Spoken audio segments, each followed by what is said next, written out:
more than words can express, and that love will persist every single day going forward, making sure that whatever we have created, whatever we have changed, and all of us will decide what that means and how far it goes, that it leads something far greater than what we have today, and that all of us, every single one of us, continue to believe and make possible the greatness of the United States of America. I am honored to have been able to do this with you. I am grateful forever, and we will see you out there down the road. Beto O'Rourke lost the race to become the next U.S. Senator from Texas, but his campaign excited Democrats across the country, and some would like to see him run for the presidential nomination in 2020. That excitement around a potential O'Rourke candidacy is complicating matters for other potential candidates.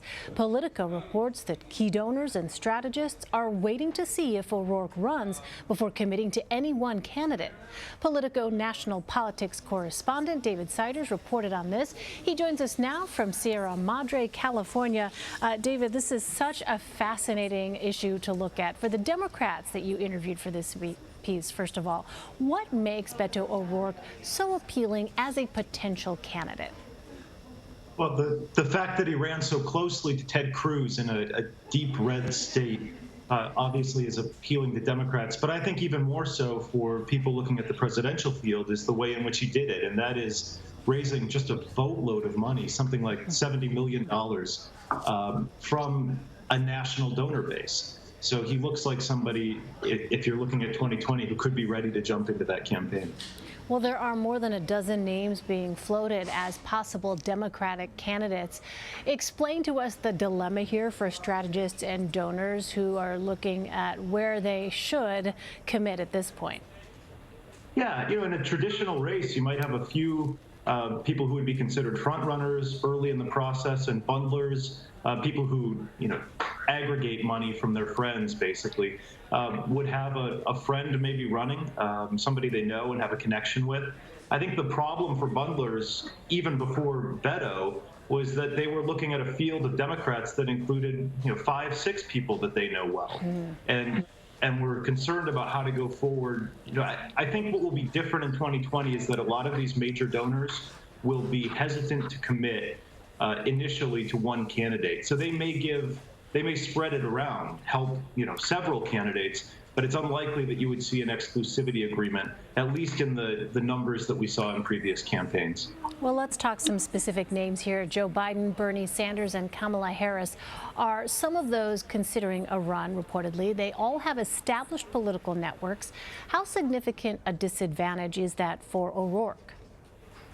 I think it's one he has to overcome. I will say, I think that the advantage if you're Kamala Harris or Bernie Sanders, Joe Biden, is you have this donor network, an email list, maybe less so Joe Biden, but the other two definitely. Same with Elizabeth Warren, Cory Booker. Beto started to make an inroad on that with the fundraising that he was able to do in the Senate race. So I think he has an avenue there.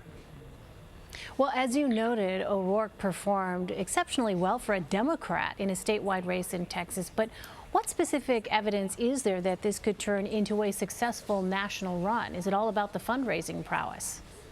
Yeah, I think it mostly is about the fundraising prowess. Now, the fundraising prowess reflects something else, right? The reason that, people are giving money to him in California and in New Hampshire, and the reason that young people are giving small checks is because they're excited about him. So you talk to folks in all sorts of states. This was a great frustration of Democrats in other states, that they'd go into a volunteer office and they would see Beto for Senate stickers and buttons in, say, an Orange County, California race, when it really had nothing to do with California, but that donor base reflects an excitement about him.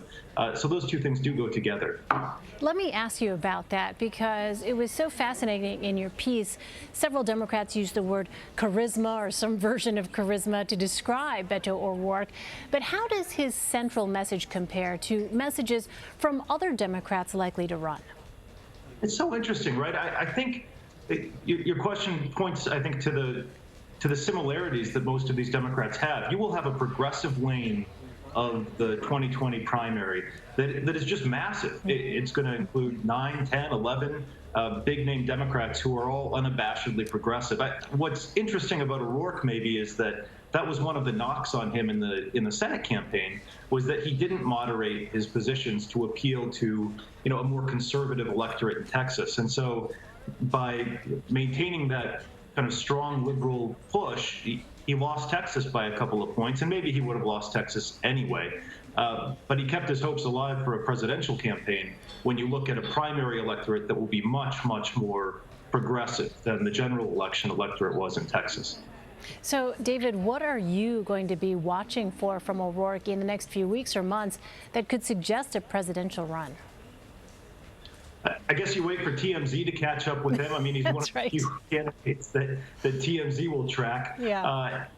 And really just an email, I think. And that the question of timing is maybe his trickiest bit here, because if you're Joe Biden or Bernie Sanders, and you talked about the people who have kind of established networks earlier, but if you're Joe Biden or Bernie Sanders, you can tap into that today, you can tap into that in February. I don't know if Beto O'Rourke has the same excitement about him in 3 weeks that he does today. I don't know if it evaporates tomorrow.